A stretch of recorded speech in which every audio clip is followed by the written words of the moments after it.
Seconds out.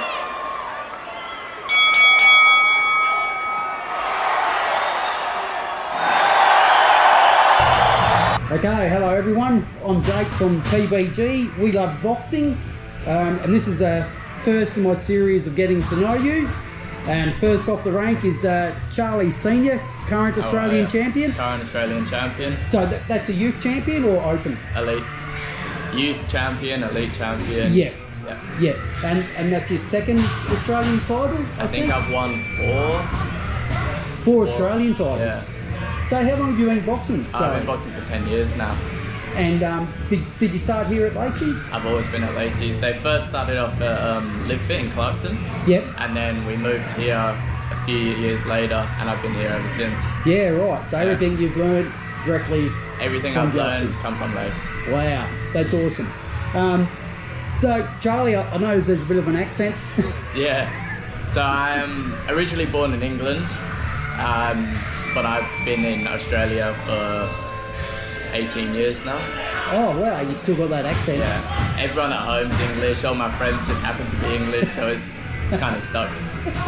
So that's one of the things I'm going to ask you. So is Charlie or Charles your name? Charlie. Charlie, oh yeah. A lot of people that meet me at first like, is Charlie short for Charles? I'm like, no, it's just Charlie. So you're not named after Prince Charles? I was just thinking your mum might have been a fan or... Nah, nothing like that. They were tossing and turning. My dad wanted to call me Nathan at one stage because his friend was called Nathan. And then mum was like, nah, so they had to find a new name. They're like, we'll just call him Charlie. Charlie. Oh well, she chose well, I reckon. Yeah. So look, I know you've just been training this morning. So yep. What does that involve? This morning we did a sprint session. Yep. That was good. My calves are a bit sore now, but they were just shuttle sprints. We did 9 3-minute round sprints. Yeah, right. They were just 50 meters the first round, and the rest were 65 meter sprints onwards until then. Yeah, okay. But it's good fun. Blow the lungs out, get the feet moving. So what are you going to do this afternoon? So this afternoon, midday, we'll do our boxing, and then after midday boxing, then I'll just chill out. I'll get all my packing done for flying out tomorrow, and I'll probably go do some strength afterwards. Yeah, right. All right. So we'll talk about what you're doing tomorrow. So let us all know what's happening. Tomorrow I'm flying out to Melbourne for the national titles, the Commonwealth Games pathway. I'm flying out earlier just so I can escape all this COVID shit, get out the way and don't have to worry about being stuck and not being allowed on the plane. So I'm packing my stuff tonight, fly out at 8 o'clock in the morning. I'm going to stay with Katie Parker. Nice one. Name dropping, eh? Yeah, name dropping. Got to get Katie in there. I know her. All right, so I seen that fight on the weekend against Idris. Yep. So that wasn't an official qualification, was it? Because that was just a special bout. My original opponent couldn't make weight for 57, so I just went up a weight division to fight Idris for a special bout. Yeah, right. So like you fought Idris before. He's a hard guy to fight. He's long, 6 foot something, tall, and his arms. Switch hitter. Yeah, it's longer than my whole body. So like when I was watching that fight, like and this is just my opinion, like I thought like you gave away that first round. Yeah. But like to me it looked like you were quite confident. Did you purposely start off a little bit slower? Normally I fight nice and long. Yeah. So I just take the first round, or try to, and just make it my fight from the start. Yeah. But with Idris, because he's so much longer, I have to change my style completely and be short, in close boxer. So the first round, the last time I fought Idris as well, is just trying to work him out, figure out my range. So I start slow, not really intentionally, but also purposely just to try and figure him out. Yeah. Once I figured it out after the first round, halfway into the first, I'll start just to ramping up instantly and just take my distance, take control, and do what I do. Because I think, like, noticeably, that last round, like, it looked like he appeared to be tiring a bit, but you started landing that overhand right. Each time he kept, like, check hooking left, like, you just knew he was going that way. Yeah, it's hard because he's so long, so, like, as a boxer, you go for the headshots, but I can't reach his head, so I got to work the body until his hands start to drop, or he starts thinking about the body more, and then I can start just drilling around the side over the top. Yeah. Okay, so like he was 60 and you're 57. So what weight do you normally walk around at? Over Christmas, I got up a bit. I was walking around at 64 because last year they said that they were taking 57 division out of the Commonwealth Games pathway. Yep. So the next one up was 60. So I've got up to 64, so I could walk around with the big boys at that division 2. Yeah. Cut down. But then a few weeks before the States, I got told that 57 was fat. So then it was just a wicked weight drop from there. I just sweatsuit on, skipping, training. I got down to weight though. Yep. So now I normally walk around 59, 60 if I'm eating a lot. Oh, right. So only a couple of kilos to drop before weighing, and I'll try to get to around 58 and a half a couple of weeks before, so it's an easy drop. Yep. But I've been eating a couple of burritos every now and then, so not too light, but not heavy. Yeah. Oh, wow. All right, so I want to take you back now, because back to November, I think it was 2020. You won your first regional title. You came up to Geraldton. Now you fought Darren Lopez. Now he'd previously beaten you a couple of times before. Yeah. Yep. So I fought him a couple of times prior. Fought him as an under 19 and had a elite bout with him as well. Yep. And he got the better of me them 2 times. The second time was a real close fight. Like, I thought it could have gone either way. Yeah. But no arguments though? No arguments. Nah. A decision's a decision at the end of the day. If the judges think I haven't done enough, then I go back working it. I haven't done enough. Yeah. But the third fight, I think it was the third fight with Darren, was in the Geraldton. That was a good fight. That was when I was like, I got something to prove now. I'm older, I'm bigger, I'm a bit stronger, so I just got to take it to him and see what I can do. Well, the thing I remember about that fight, like afterwards, a lot of the guys in Geraldton, because I put on that show, that was you were one of their favourite fighters. They loved your speed, they loved your evasiveness, just totally enjoyed your fight. But what I enjoyed the most about it was because I had a phone call from your mum. Yeah, right. Before the fight, saying that your nan was coming up to Geraldton, and did she come out from England? Like this is the first time she's seen you fight. They live here in Perth with us. Oh, I say with us, around the corner from us. And they'd never seen you fight before? I don't think so, no. I don't think they've ever watched me fight live. No. But so I didn't know they were in Geraldton, and I was walking down the foreshore just after breakfast. Yeah. And I seen this older guy. I'm like looking back and forth. I'm like, I swear that's my granddad. So I just stood there. I'm like, oi. He's turned around. I'm like, oh shit, what are you doing here? They're like, oh, you weren't meant to see us, but we're coming to watch you fight. So yeah, that was good to have them there. Yeah, and they were impressed, I guess. Yeah, they loved it. Yeah, like that was awesome. All right, so now we're going to go back to later last year at the town hall in Perth.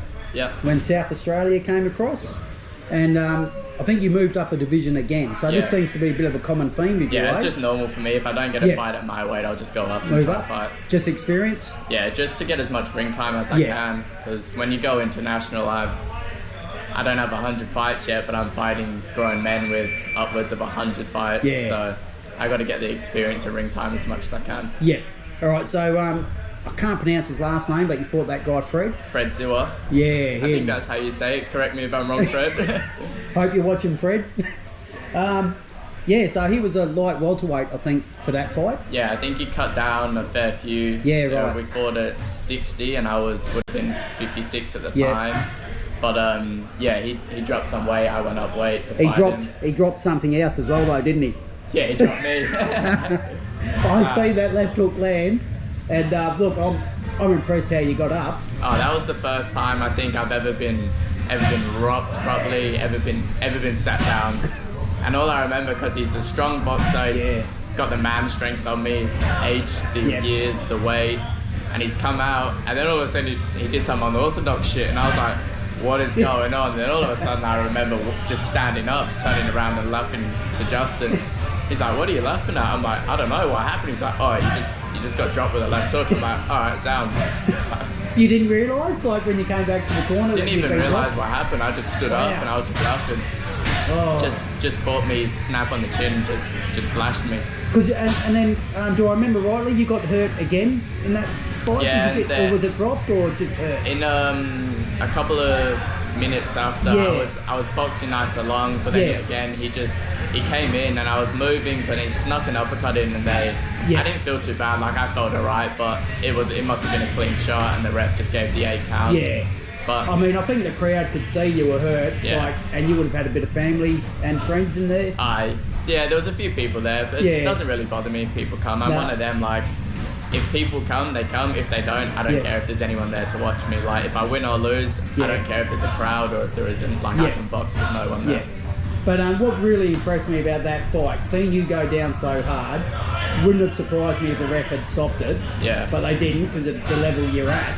Yeah. But the way you came back, like, I think you finished stronger. Yeah, I think because of what happened, like, it's never happened to me before. Like, I normally don't really get hit too much because of my movement. So when that happened, in my head, I'm like, right, now I need to switch on, I need to jump in, I just need to take it to him. So that's when I leveled up and just started just popping away, boxing nice and clean, and just doing what I normally do instead of going in all relaxed because it's a first fight back. Yeah, because you'd been out of action for a while then? Yeah, I've been out for a few months. Yeah. Just because there wasn't much going on, COVID. Yeah. And I went in, I was like, oh, look, I don't really care about the decision, I'm just in just to get back in. But when that happened, then I was like, right, I'll switch on, I need a nap. Yeah. So did you learn anything from that fight? Oh, 100%. I went through my first, probably say 8-9 years boxing with my hands down, and because no one really caught me, it never affected me. Yeah. So I went for nationals with my hands down, all the way up until then. Wow. And now, it's definitely taught me a lesson. Now I box nice and sharp, I can still have my same movement, my in and out, my head movement, my footwork. I just do it all with my hands up now. Yeah. And I feel heaps safer, I feel stronger, because if I don't see one coming, I just catch it on the guard. Yeah. Well, I've got to say, with your hands down on that, it's very appealing to the to the audience. Always there to put a show on. Well, and that you do. Okay, so now we're going to move forward again to your second regional title up in Geraldton at Queen's Park Theatre. What do you think of the venue? Oh, that was awesome. Yeah, that was something different. It was definitely awesome venue, awesome atmosphere, the crowd. I didn't even know people, and I walked in and everyone's like cheering my name, chanting, like, it was wicked. I was really surprised at that, but like I think I was talking to you earlier, after that first show up there, people were coming up to me talking about your fight, and then definitely after this second one, people were the same again. They were coming up, and your fight, yours and Benny's, was probably a crowd favourite there. Yeah, that was a wicked fight. Benny's an awesome opponent. He brought it to me, and I was like, alright, I'll just step up, and I'm not going to let you get the better of me. So I just took it to him that fight. I think you were just like, especially towards the end, you were just sharper for longer. And that was probably maybe a bit of his inactivity. Yeah, I always worry about my gas tank. I'm always like, oh, what if but that's just always been in my head. Like, I know I'll go 6, 7, 8, 9 rounds. Like, I do sparring 12, 6, 9 rounds consecutively, and I'm fine. I'm not tired. I jump in the ring and I'm like, "Wait, Lace, what if I gas out?" He's like, "You've never gassed out. Like, why are you saying that?" I'm like, I don't know. But the third round, I got to say, it's always my best. I just come in, snap, and I'm on. Well, I think every fight I've seen, like, you've always picked up in that last round. You've always finished strong. So we were talking about some of your sparring partners. Sparring partners, I say he's new. He's been training with us with a little bit. He moved over from Sydney, Jagger. He fought Billy on the weekend. Man, that was a good fight, eh?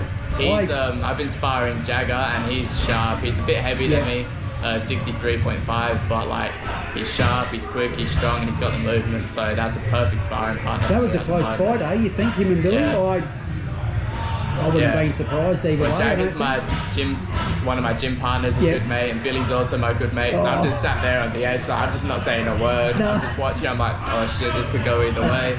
But no, that was a killer fight. That's why Jagger's a good sparring partner for me. Brings it to me, and I can take it to him, and it's just back and forth, nice and quick, nice and sharp. My other sparring partner, Kira Rustin. Big 75, 81 kilo boy. Oh, a bit heavier than that. Come on, tell us the truth. Yeah. Oh, he weighed in at 88 the other weekend. But he's good. When we spar, he's starting his movement a lot now as well. So he's like, can he hit you? Sharp. He can hit me when he gets moving.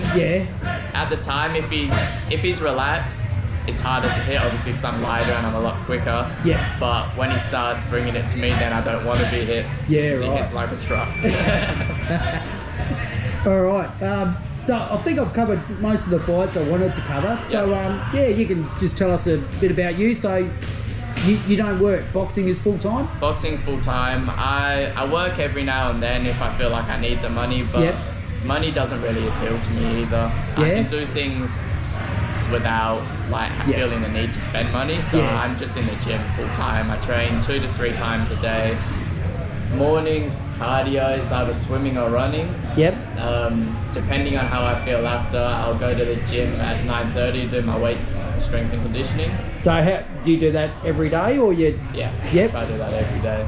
So if I feel alright, I'll go around 9:30, 10 a.m. to do my strength and conditioning weights, or I'll wait to the evening around 4:30, 5 o'clock to do my strength if my body didn't pull up too good from the cardio. And then every day, midday, 12 o'clock, we do our boxing session. Oh, right. Cool. So then normally we're done by the afternoon if I've done my strength. If not, I'll do that in the afternoon then and just eat, recover and chill out. And days off? Sometimes we have easier days. Sunday we have a day off. Saturday we don't do much, just some sparring or pad work. Wednesday's a little bit easier. It's either just some pad work or sparring and a little bit of cardio in the morning. I tend to take my strength up on Wednesday. But other than that, it's pretty continuous. And look, I love your attitude, and when you came up to Geraldton and that, I asked you if you knew your record. Your fight record, and I've got it on the poster in my gym. There's quite a few losses there. I think about 11 losses. 11 or 12 losses. I got a few of them when I was younger against one of the boys, Yusuf. He trained at Synergy, trained with James Lindley for a little bit. The losses don't worry you though, eh? Losses, it's experience at the end of the day. I beat him as well, but he was one of my, it was just in my head. It was like, oh, why am I losing? Like, I shouldn't be losing, but it was all mental. Like, if I was there mental, like I had a little patch where I had to get it through my head, like a lot of mental games, a lot of mental strength. So I did a lot of like time to myself, some meditation, or every day now I go for a drive, I chill out by myself for an hour, go to the beach, I go for a walk, and that's helped like bring my head all in one space. It's nice and confined. I've got around it now. Because attitude is so important. Like, if you lose your head, you lose your skills, you lose your boxing. So how did you go during COVID? Like, I mean, that would be hard for a lot of fighters. COVID was okay. It wasn't too bad at first. It was pretty hard because that's when we were on our route to the Olympic qualifiers. And we had one more event that we were meant to go to in Paris, but we got cancelled because of COVID. And it brought a downer on it a bit, but here we just kept training the whole through COVID. Oh yeah, right. So that didn't bring you down too much, like Not too much. We were a bit down mentally, but we just had to pick that up. And like, it is what it is. You can't change the world, so you just keep moving on. All right. Well, look, Charlie. Look, it's great chatting with you. Thanks for having me. And look, I hope to see you again up in Geraldton. But of course. I'm worried that you'll probably be on Australian duties by then, eh? Possibly. See how this nationals goes. I'm going to win. I'm going to get the Commonwealth Games gold. So that's awesome. See how it goes and how it turns out. Well, look, Charlie. All the best. I know, like, because you don't work, you probably got a few supporters and sponsors you might like to thank. Or I've got a couple of sponsors. Brighton Beach Physiotherapy. They're perfect for me. Katie, she makes sure my body, my shoulders. I've got real bad shoulders. Well, I've seen some of those topless shots that you do on your Facebook. Your body looks okay. Yeah, I'm always well maintained because of them. The Buddha Bowl downstairs in our gym, and another one now, Lifestyle Food in Scarborough. They sponsor me like my nutrition, my food prep, which is good. I've got a few Fatality, Guarded, Give Me Gloves, Fatalities for my fight wear. Who else am I missing? Mum and Dad, eh? Mum and Dad, of course, help me out, support me when I'm away. If I need money, I just give Dad a quick call. I'm like, hey, I'm running out. Can you help me out, please? I'll sort you out when I get back. I'll come work for you. No, they always help me out. And Joe McNamara, he's one of the guys over in Perth. He's running his own business, Fat Performance. He's helped me out for some money sponsors. Wow. So that all helps. Any helping hand is good. Yeah. Well, look, if there's anyone else out there who wants to sponsor Charlie, just flick him a message on Facebook and Instagram. 100%. Yeah. All right, so Charlie, once again, thanks a lot, and all the best for the future, eh? Thanks for having me. All right, thank you. Cheers. 1, 2, 3, 4, 5, 6, 7, 8, 9, 10. That's it. It's all over.